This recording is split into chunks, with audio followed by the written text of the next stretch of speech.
Hi guys, this video is about Filipinos who doesn't have Filipino passports who wants to travel back to the Philippines because currently only Filipino citizens, whether natural born or naturalized or dual citizens, can be allowed to enter the Philippines during the pandemic. And the Philippine consulates all over the world, already have this advisory which came from the reports that many Filipinos who are traveling back to the Philippines who have foreign passports have been reportedly turned away by the airlines. Now, to be able to travel back to the Philippines, uh, Filipino consulates said that Filipino citizens must bring with them either valid Philippine passports or valid one-way travel documents, an option normally issued to certain individuals in emergency cases. But during the pandemic, the Philippine government prohibits the entry of all foreign passport holders to the country, and this is just a temporary measure that will be lifted in appropriate time when determined by authorities to be safe.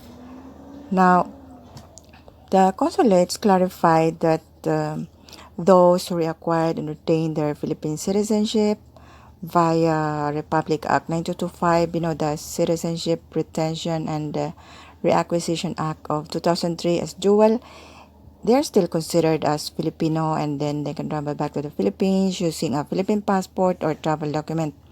Now, in the absence of those two documents, a dual citizen traveling to this country may present the following document. So, these are the Philippine passport or the original copy of identification certificate, and then the original copy of order of approval, and then original copy of the allegiance.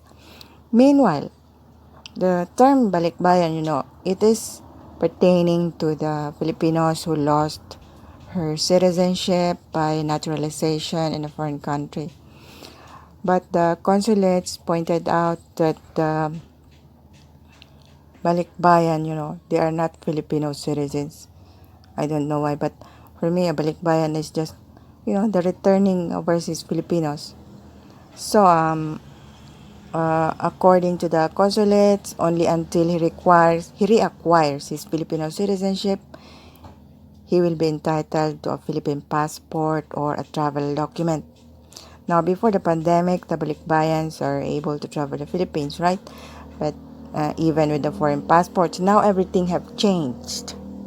So, the foreign passport holders who are spouses of the children or children of Filipino citizens can enter the Philippines when traveling together with a Filipino spouse or parents. Now, you might ask me, I am a Filipino, but I have a foreign passport and I have Filipino parents. Can I travel back to the Philippines? I just told you. I just told you. Foreign passport holders who are spouses or children of Filipino citizens can enter the Philippines when traveling together. When traveling together with a Filipino spouse or parents.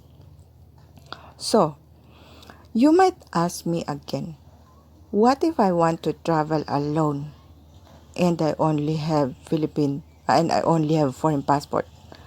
I just told you before, you must acquire the following things: original copy of identification certificate, original copy of the order of approval, and original copy of the oath of allegiance.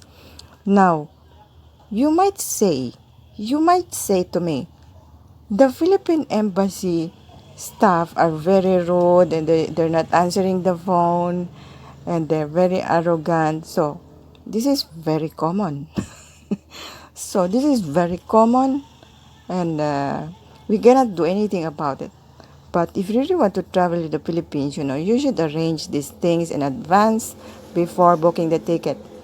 And, for example, you have a Filipino spouse, you should bring with you the photocopy of the marriage certificate and the photocopy of her or his Filipino passport, these things. And before you buy a ticket, before you book an airline ticket, you should first confirm with the airlines what are the documents that I need before I can travel to the Philippines. And then you should tell them, I don't like to come there, and then you will turn me away. And then you ask for the name of the person that you're talking to on the phone. so that you can go back to her or him, just in case, because some travelers, they come from very far areas from the airport. Sometimes they